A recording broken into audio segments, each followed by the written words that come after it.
नमस्ते, मेरा नाम है प्रशांत और आप देख रहे हैं ATV news India. ATV news India की खास सीरीज रिपोर्टिंग विद रिपोर्टर, जिसमें हम रिपोर्ट करते हैं रिपोर्टर से कि उनकी रिपोर्टिंग कैसी रही है। तो आज हमारे साथ उसी सिलसिले को आगे बढ़ाते हुए निशा जी जुड़े हैं। निशा जी इंडिया टुडे में काम कर चुकी हैं, अभी फ्रीलांस जर्नलिस्ट हैं और काफ़ी चर्चित जो यूनिवर्सिटी है कम्युनिकेशन के लिए, जामिया मिलिया इस्लामिया, पिछले पिछले साल कुछ विवादों में भी जो रही उससे पढ़ी हुई। तो उससे उन्होंने अपना मास्टर्स कराया, जी। डिप्लोमा फोटोग्राफी में, फोटोग्राफी एंड विजुअल कम्युनिकेशन में। तो मैं एक चीज जो पहले जामिया से शुरू करते हैं, फिर आगे आपकी रिपोर्टिंग के बारे में बात करेंगे। ईशा जी, मुझे बताइए कि जामिया का जो एजे के एमसीआरसी है वो इतना इतना फेमस क्यों है? मतलब क्या कारण है उसका इतना फेमस होने का बाकी यूनिवर्सिटीज से, या अलग अलग भी बोल सकते हैं। आई थिंक उनका जो पढ़ाने का कल्चर है और जिस तरह से वो एक एक साल में पूरा कोर्स में सब कुछ बता देते हैं। मतलब स्पून फीड नहीं होता है वहाँ पर। सबसे अच्छी बात ये है कि स्पून फीड नहीं होता है, सब खुद ही करना होता है जाके। राइट। तो वहाँ पे सबसे अच्छा वर्क जो टीचर्स हैं, इनफैक्ट फैकल्टीज भी बहुत, मतलब मुझे काफी बहुत ऐसी लगे कि काफी कुछ सीखने को मिला था उनके साथ बाहर फोटो वॉक्स पे जाने को मिला था। तो एज अ पर्सन उनको जानते हो, ना कि एज अ फैकल्टी। तो वो काफी अलग है। और अगर इंफ्रास्ट्रक्चर की बात करें तो काफी मतलब अच्छा लगा मुझे काफी। बट हाँ, इतना ये है कि बाकी अगर हम कॉलेजेस में पढ़ते हैं तो हर एक कल्चर के लोग, हर एक रिलीजन के लोग मिलते हैं। बट वहाँ पे स्पेसिफिकली थोड़ा मुस्लिम कल्चर है, तो वो एकदम थोड़ा अलग ही इन्वायरमेंट रहता है वहाँ का। बट ऑल एंड ऑल, मतलब when it comes to studying और सब पूरा जो कोर्स में पढ़ाया जाता है वो सब, वो उसमें कोई ऐसा रिलीजन उसमें बीच में नहीं आता है। वो सब एक जैसे ही पढ़ते हैं, सब लोग जैसे पढ़ते हैं। निशा जी, तो आपका जो कोर्स था फोटोग्राफी एंड विजुअल कम्युनिकेशन, ये एक्चुअली कोर्स है क्या? मैं ये जानना चाहता हूँ, क्योंकि जर्नलिज्म है तो हम बोल सकते हैं उसमें जर्नलिज्म की पढ़ाई हो रही है, प्रिंट जर्नलिज्म पढ़ाया जा रहा है, इलेक्ट्रॉनिक जर्नलिज्म पढ़ा रही है। जी तो ये फोटोग्राफी जी और जी विजुअल जी। कम्युनिकेशन एक्चुअली है क्या? इसमें पढ़ाया क्या जाता है? ओके, तो स्टिल फोटोग्राफी, मतलब ये दो पार्ट्स हैं इस कोर्स के, कह सकते हो कि स्टिल फोटोग्राफी में होगा कि आपको इन डेप्थ चीजें बताई जाएंगी फोटोग्राफी के बारे में, जो मोस्टली किसी को पता नहीं होती है। बिल्कुल इन डेप्थ जाके और हर चीज पे फोकस किया जाता है, बीट उनका थियोरेटिकल बेसिस पे हो या फिर प्रैक्टिकली जाके करना हो कुछ भी। अब उसमें आपको फिल्म कैमरा भी सिखाया जाएगा, क्योंकि वो स्टिल से रिलेटेड है। और क्योंकि अब फिल्म कैमरा तो hardly like nobody uses it, but फिर भी उसके बारे में जानना और कैसे वो वर्क करता है और उसको प्रैक्टिकली वो हाथ में लेके वो घूमना और सीखना, वो बहुत ही अलग ही एक्सपीरियंस है, जो कि आई थिंक किसी और कोर्स में नहीं होता है। बिकॉज हर चीज बहुत ही माइन्यूटली और बहुत ही इन डेप्थ वे में सिखाई जाती है। और ऐसे ही उसका टेस्ट भी होता है, बहुत ही एडवांस्ड भी होता है, एक बेसिक होता है। तुम्हें डार्क रूम में ले जाया जाएगा, वहाँ पे फोटो कैसे डेवलप की जाती है वो भी सिखाया जाएगा। डिजिटली पे भी फोकस मेनली किया जाता है। फोटो वॉक्स पे ले जाया गया था जब मैं पढ़ती थी। तो ओल्ड दिल्ली से लेके और बाट कटला हाउस तक वहाँ पे सब घूमने को मिलता है। जामा मस्जिद और ये अग्रसेन की बावली वगैरह, मतलब ऐसी जैसी जैसे दिल्ली की जगह है, वहाँ पे आपको खुद से प्रैक्टिस करने का मौका मिलेगा। तो ये हो गया स्टिल फोटोग्राफी वाला पोर्शन, जिसमें कैमरा ले जाना होता था रोज कॉलेज में, बिकॉज कोर्स ही यही है तो ऑब्वियसली। राइट। तो और बात रही विजुअल कम्युनिकेशन की, तो उसमें रिसर्च भी आ जाती है। एक रिसर्च का भी प्रोजेक्ट था हमारा, एक ऑडियो विजुअल का प्रोजेक्ट था। तो इसमें विजुअली हम कैसे कम्युनिकेट कर सकते हैं अपनी स्टोरीज, अब उसमें फोटोग्राफी भी आ जाएगी और वीडियोस भी आ जाएंगी उसके अंदर, कि वीडियो से हम कैसे अपनी स्टोरीज को बता सकते हैं। अब वो किसी भी टाइप का हो सकता है और हम कुछ भी कोई से भी जॉनर चूज कर सकते हैं। अगर मुझे स्ट्रीट में पसंद है तो मैं स्ट्रीट का अच्छा करूंगी, और अगर मुझे फैशन का पसंद है तो वो उसमें इंक्लूड हो जाऊंगी मैं। अब बात रही स्टूडियो की, स्टूडियो में ले जाके भी काफी कुछ सिखाया जाता है कि पोर्ट्रेट फोटोग्राफी कैसे की जाती है और फैशन फोटोग्राफी कैसे जाती है, लाइट का क्या यूज होता है। तो बहुत ही मतलब ऑल इन ऑल एक इन डेप्थ नॉलेज आपको मिलती है सिर्फ एक साल में। तो वो है इस कोर्स का मतलब पूरा। ठीक है निशा जी, जब आप इंडिया टुडे के बारे में अब हम आते हैं, मुझे बताइए कि आपने इंडिया टुडे में आपने मुझे जैसा कि बताया कि आपने एजुकेशन कवर करा था, एजुकेशन जिसको अंग्रेजी में आजकल बोला जाता है, और आपने एंटरटेनमेंट हम्म। को कवर किया था। तो this is what we ji. Call it soft journalism. तो ऐसा कुछ हम्म। आपका क्या मानना है? क्योंकि मैंने जब सीनियर एडिटर एंटरटेनमेंट की जो मेधाश्री जी हैं उनसे भी बात करी थी, तो उन्होंने भी बताया था कि हम्म। एंटरटेनमेंट और एजुकेशन को हमेशा एक सॉफ्ट जर्नलिज्म के तौर पर देखा जाता है। तो इसमें आपका क्या कहना है? Actually it is a soft journalism और नॉट? मैं कहूंगी कि जब मैंने दोनों में काम किया है तो मैं इतना डिफरेंस तो मुझे ऑब्वियसली देखने को मिलता है कि दोनों सॉफ्ट जर्नलिज्म मैं नहीं बोलूंगी, बिकॉज एजुकेशन में रह के भी मैंने हार्ड स्टोरीज कवर की है। तो और प्रॉपरली सॉफ्ट तो नहीं कह सकते। हाँ, कुछ होता है कि एजुकेशन के अंदर ही तुम्हें चीजें कवर करनी है, लेकिन एजुकेशन के अंदर भी बहुत सारी चीजें हैं जो कि हार्ड स्टोरीज के अंदर आ सकती है। कोई तो एग्जांपल आप वो बता रियलिटी सकते हो बेस्ड हार्ड हो स्टोरीज सकती का है। जो आपने कवर करी?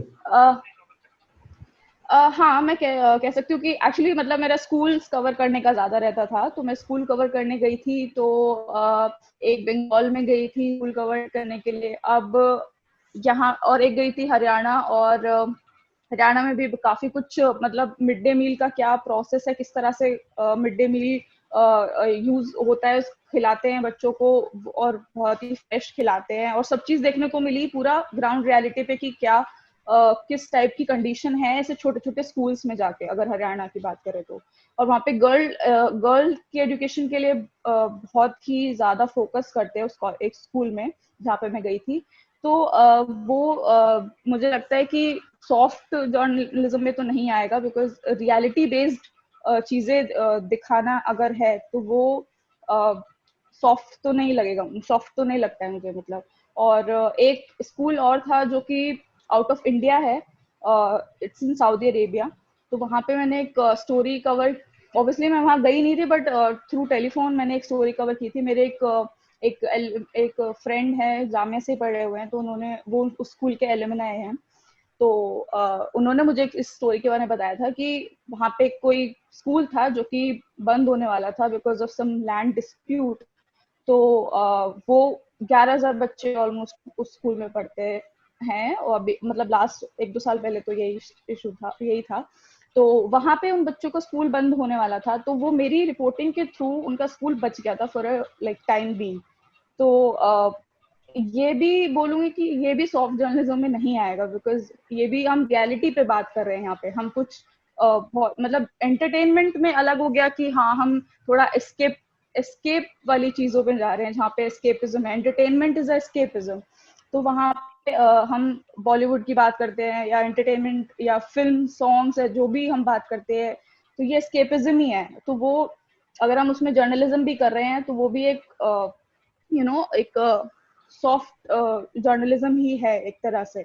उसमें कुछ रियलिटी बेस्ड अभी मतलब लगता नहीं है कि हाँ ऑन ऑन ग्राउंड जाके कुछ करो तो आई अंडरस्टैंड। और एक तो न्यूज डेस्क पे सॉफ्ट ही हो सकता है आई गेस। मुझे एक चीज जाननी है निशा जी, जो सुशांत सिंह राजपूत, क्योंकि आप एंटरटेनमेंट बीट कवर कर चुके हैं, तो जो सुशांत सिंह राजपूत का जो भी ये केस हो रहा है, इसके ऊपर इतनी ज्यादा कंट्रोवर्सी हुई है, तो क्या इस तरीके की रिपोर्टिंग जरूरी होती है जिस तरीके की रिपोर्टिंग हो रही है? पहले इस तरीके का कुछ हुआ नहीं था, क्योंकि ये एकदम से एक्सक्लूसिव है जो हमें देखने को मिला। सी पुरानी भी कई ऐसी डेथ्स हो चुकी हैं जो बहुत ही जिनका कुछ पता नहीं चला, कि बहुत मिस्ट्री डेथ्स कह सकते हैं आप उनको। नेमली दिव्या भारती, परवीन भाभी एंड ऑल, ये जो भी रही है, बहुत ही मिस्टीरियस डेथ हुई है मतलब इन लोगों की। बट उस टाइम पर मीडिया या जर्नलिज्म बोले तो उनका रोल काफी अलग था। और इस टाइम पे आके जैसे जैसे हम आगे बढ़ रहे हैं, टेक्नोलॉजी बढ़ रही है, और हम मीडिया के उसमें फील्ड में भी आगे बढ़ रहे हैं, जर्नलिज्म में हम कई कई तरीके की रिपोर्टिंग कर रहे हैं, तो उसमें काफी चेंज आ गया है। तो जो अभी देखने को मिल रहा है, मुझे कुछ चीजों से बहुत ही प्रॉब्लम हुई है, स्पेशली जिस तरह से टीवी चैनल्स इस केस को कवर कर रहे हैं कुछ महीनों से। स्पेशली जिस तरह के टिकर्स यूज किए जा रहे हैं टीवी चैनल्स में, वो बहुत ही दुखदायक है।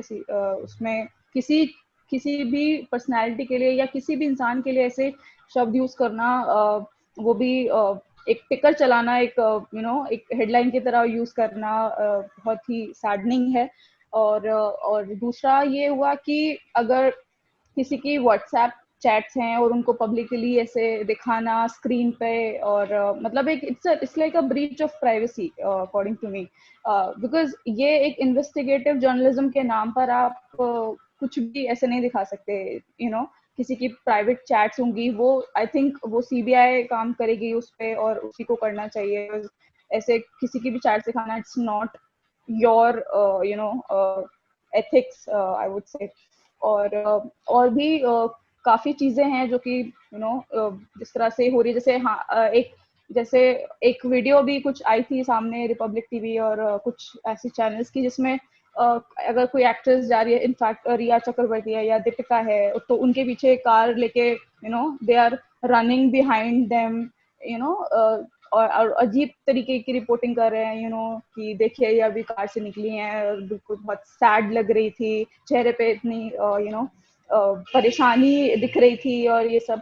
तो ये इस बहुत लेवल गिर गया है आई वुड से जर्नलिज्म, मतलब रिपोर्टिंग करने का जो तरीका होता है वो आई थिंक बहुत ही डाउन जाता जा रहा है, जिस वजह से it has come like a mockery for some people, because एक फील्ड जो जर्नलिज्म का है, इसको लोग एक्चुअली में लोग इसको मजाक बना देते हैं, निशा मतलब जी, मजाक की क्या तरह ट्रीट आपके करते हैं कि निशा जी, क्या आपके एडिटर की तरफ से आप लोगों को पुश किया जाता है कि इस तरीके का काम करिए, किसके कि बारे में। गाड़ियों के पीछे भागिए या कहीं से भी स्टोरी ब्रेक करके आइए? ऐसा एडिटर पुश करते हैं अपने रिपोर्टर्स को, या ये खुद रिपोर्टर्स अपनी टीआरपी बढ़ाने के लिए ऐसा काम कर रहे हैं? सी देखिए, पर्सनली तो मैंने ऐसे कुछ काम किया नहीं है, अभी मैं फील्ड पे इस तरह से नहीं गई हूँ और ना ही ऐसी रिपोर्टिंग करना चाहूंगी, बट आई थिंक ये प्रेशर भी होता है एडिटर्स का कि कैसे भी करके we have to get this video, या जो भी है आपको ये करके लाना है, अब आपको कैसे करना है वो आप देखो। सो एक ये प्रेशर तो रहता ही है कि हमें कंटेंट चाहिए, बट वो कैसे करना है वो रिपोर्टर करेगा, जैसे भी करना है। तो ये प्रेशर तो रहता ही है। आई थिंक करना तो है, ये एडिटर्स बोल देंगे, बट कैसे करना है वो ये रिपोर्टर्स देखेंगे। सो बस वही है, आप कैसे भी करो, उनको टीआरपी मिलनी चाहिए बेसिकली, तो ये मीडिया होता है ट्रायल्स बस। के बारे में आपका क्या कहना है? जो आजकल मीडिया ट्रायल चल रही है, मुझे नहीं पता आपको याद होगा या नहीं। एक बार दिल्ली में एक लड़का था जसप्रीत, उसके ऊपर भी मीडिया ट्रायल चली थी। एक लड़की ने एक्यूजेशन लगाया था कि इसने रेड लाइट पर मुझे मेरे साथ छेड़खानी करी, और बाद में वो लड़का, कोर्ट केस चला दो तीन जी साल तो उसके बाद वो लड़का फ्री हो गया। तो ये मीडिया ट्रायल्स जी। कहाँ तक जायज होती हैं, जो आजकल ये बड़ा ट्रेंडिंग है, media trials media trials media trials? I think उसके केस में तो आई वुड से कि बहुत ही गलत हुआ उसके नहीं, उसके उसके केस अगर को पॉइंट अभी ऑफ व्यू छोड़ से दे देखें हम, तो। कि कोई भी मीडिया ट्रायल जो चलता है वो कहाँ तक हम्म। जस्टिफाई कोई जर्नलिस्ट कर सकता है उसे? आई थिंक एक बहुत ही फाइन लाइन होती है इस चीज की कि आपको किस लेवल तक रिपोर्ट करना है। आई थिंक ये बहुत ही बैलेंस वे में अगर दिखाया जाए तो ज्यादा बेटर है। एज अ मतलब आपको रिपोर्ट करना है वो चीज, ना कि आपको सीबीआई बनना है उससे, राइट। तो आपको ये केस सॉल्व एक तरह से नहीं करना है, ये काम किसी और का है। आपका जो काम है आपको वो करना चाहिए, जो कि है रिपोर्ट करो, जैसा भी है रिपोर्ट करो, न्यूट्रल रहो, बैलेंस्ड रहो, और जिस जो भी खबरें आ रही हैं वो दिखाओ। ऐसे ये काम तुम्हारा नहीं है कि तुम किसी की एकदम आई वुड से कि एक किसी की आइडेंटिटी होती है, आप उतना उसका आइडेंटिटी पे मतलब वार मत करो आई वुड से। एक एक लेवल होता है जब तक आप किसी भी पर्सनालिटी को या किसी को भी क्वेश्चन कर सकते हो, उसकी जो भी वो अक्यूज्ड है, या जो भी उसने किया है अगर, तो एक लेवल होता है। आई थिंक वो चीज क्रॉस नहीं करना चाहिए। निशा जी, एक एक चीज जो मैं बड़ा जानना चाहता हूँ, मैं बड़ा इच्छुक हूँ जानने के लिए, क्योंकि आप बड़े ब्रांड में काम कर चुके हैं।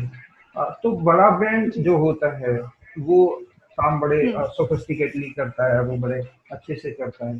पर जो छोटे शहरों में जो हम्म रिपोर्टर्स होते हैं, जो छोटे शहरों के जो स्टिंगर्स भी बोलते हैं उनको कई जगह, तो वो क्या रिपोर्टर्स की जो मीडिया एथिक्स की आप बात कर रहे थे, वो उसकी वजह से भी कुछ डाउनफॉल आ रहा है उसमें, क्योंकि वो कहीं पर भी जाते हैं वो 500,000 रुपए के लिए भी न्यूज कवर करने के लिए रेडी हो जाते हैं।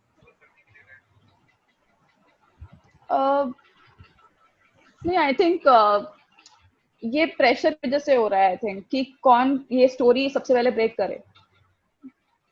आई थिंक क्योंकि सबको चाहिए कि मैं इस स्टोरी को सबसे पहले लोगों के सामने दिखाऊं, या कोई भी डेवलपमेंट है किसी भी स्टोरी को लेके, कुछ भी नया अपडेट आया है, तो हर एक मीडिया चैनल या हर एक मीडिया ऑर्गेनाइजेशन जो भी है वो चाहता है कि मैं इस स्टोरी को पहले कवर करूं। अब वो किस तरीके से करवा रहे हैं वो उनका अपना एक वे होता है जिस तरह से वो करते हैं। अब वो चाहे स्ट्रेंजर्स से कराएं या फिर अपने रिपोर्टर्स भेजें, अपने कॉरेस्पॉन्डेंट्स भेजें, वो अलग बात है। तो ऐसा नहीं है कि किसी छोटे शहर का कोई स्ट्रेंजर है और या किसी से भी काम करा ले और इससे उसका फर्क पड़ रहा है। आई थिंक जो कि एक्चुअल जॉब भी कर रहे हैं वहाँ पे एज एन एम्प्लॉय, वो भी इस टाइप का काम कर रहे हैं। तो ये है सिर्फ इसीलिए क्योंकि प्रेशर है उन लोगों पे भी ऊपर हायर अथॉरिटीज का कि लाना है भी जस्ट बिकॉज टीआरपी चाहिए तो जब या ट्रैफिक चाहिए फॉर वेबसाइट।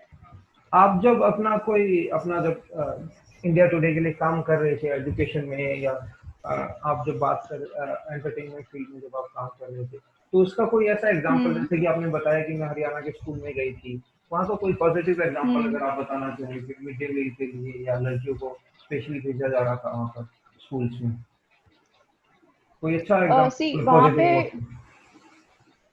आई थिंक सी मैं जब वहाँ गई थी, रिवाड़ी नाम का एक गांव है वहाँ पे दिल्ली हरियाणा में, तो मैं वहाँ गई थी। तो वहाँ पे एक तो ये है कि वो क्वालिटी एजुकेशन प्रोवाइड कर रहे हैं, सबसे बड़ी बात, जो कि गवर्नमेंट स्कूल्स में बहुत देखने को कम मिलती है वो उससे, क्योंकि सिर्फ एजुकेशन तो मिल रही है लेकिन क्वालिटी एजुकेशन कहाँ है।